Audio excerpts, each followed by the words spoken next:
ನಮಸ್ತೆ. ನಾಗಮಣಿ, ಉಪ ತಹಶೀಲ್ದಾರ್, ರಾಜಾಜಿನಗರ ನಾಡ್ ಕಚೇರಿ. ಸಕಾಲ ಕಾಯ್ದೆ ಅಡಿಯಲ್ಲಿ ಸುಮಾರು ನಮ್ಮ ನಾಡ್ ಕಚೇರಿಯಲ್ಲಿ 20 ಸರ್ವಿಸ್ಗಳನ್ನು ಕೊಡ್ತಾ ಇದ್ದೀವಿ.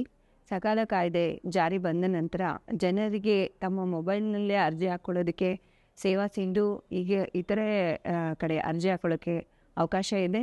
ಮೊಬೈಲ್ನಲ್ಲಿ ಅರ್ಜಿ ಹಾಕ್ಕೊಂಡ ನಂತರ ಆ ಅರ್ಜಿಗಳು ಯಾರ ಹತ್ರ ಯಾರ ಬಳಿಯಲ್ಲಿ ಇದೆ, ಎಷ್ಟು ದಿನಗಳಲ್ಲಿ ಕ್ಲಿಯರ್ ಆಗುತ್ತೆ ಅನ್ನೋದ್ರ ಬಗ್ಗೆ ಅವರು ತಮ್ಮ ಮೊಬೈಲ್ನಲ್ಲೇ ಇರೋವಂಥ ಜಾಗದಲ್ಲೇ ಅವರು ಅದರ ಬಗ್ಗೆ ಪರಿಶೀಲನೆ ಮಾಡ್ಕೊಳ್ಬೋದಾಗಿರುತ್ತೆ. ಹೀಗಾಗಿ ಸಕಾಲ ಕಾಯ್ದೆ ಜಾರಿ ಬಂದ ನಂತರ ಅವರು ಕಚೇರಿಗೆ ಪದೇ ಪದೇ ಹೋಗುವಂಥ ಸಂದರ್ಭಗಳು ಬಹಳ ಕಡಿಮೆ ಆಗುತ್ತೆ. ಅವರಿಗೆ ಯಾವುದೇ ಫಲಾನುಭವಿಗಳಿಗಾಗಲಿ ಅವರ ಸೇವೆಗೆ ಸಂಬಂಧಪಟ್ಟಂಗೆ ಸರ್ಟಿಫಿಕೇಟ್ಗಳನ್ನ ತಮ್ಮ ಮೊಬೈಲ್ನಲ್ಲೇ ಡೌನ್ಲೋಡ್ ಮಾಡ್ಕೊಳ್ಳೋದಕ್ಕೂ ಸಹ ಈ ಸಕಾಲ ಕಾಯ್ದೆ ಅಡಿಯಲ್ಲಿ ಅವಕಾಶ ಇರುತ್ತೆ. ಸಕಾಲ ಅನ್ನೋ ಒಂದು ಪದನೇ ಹೇಳುತ್ತೆ, ನಿಗದಿತ ಅವಧಿಯಲ್ಲಿ ಸಕಾಲದಲ್ಲಿ ಫಲಾನುಭವಿಗಳಿಗೆ ಸೇವೆಯನ್ನು ಒದಗಿಸುವುದೇ ಈ ಸಕಾಲದ ಕಾಯ್ದೆಯ ಒಂದು ಉದ್ದೇಶವಾಗಿರುತ್ತೆ. ನಮ್ಮ ನಾಡ್ ಕಚೇರಿಯಲ್ಲಿ ಸುಮಾರು 20 ಸರ್ವಿಸ್ಗಳು ಬರ್ತವೆ. ಅದರಲ್ಲಿ ವಂಶವೃಕ್ಷ,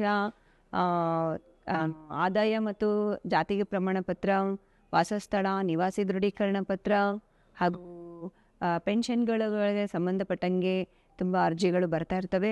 ಈ ಸೇವೆಗಳೆಲ್ಲ ಒಂದೊಂದು ಸೇವೆಗೂ ಒಂದೊಂದು ಅವಧಿ ಇರುತ್ತೆ.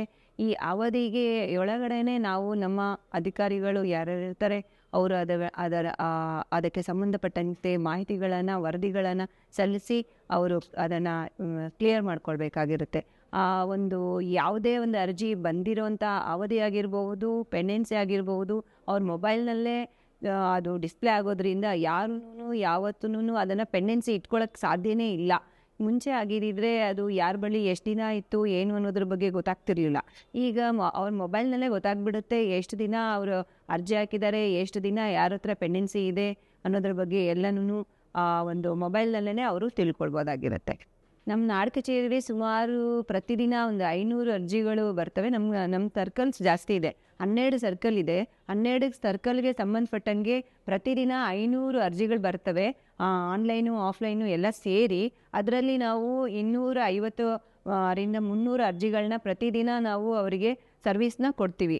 ಫಲಾನುಭವಿಗಳಿಗೆ ನಾವು ಸಂಬಂಧಪಟ್ಟಂಥ ಸೇವೆಗಳನ್ನು ಒದಗಿಸ್ತೀವಿ. ನಾಗರಿಕರು ಸಕಾಲದ ಕಾಯ್ದೆಯಡಿಯಲ್ಲಿ ಬರುವಂತಹ ಸೇವೆಗಳನ್ನು ಸದುಪಯೋಗ ಪಡಿಸಿಕೊಳ್ಳಲು ವಿನಂತಿಸಿಕೊಳ್ಳುತ್ತೇನೆ.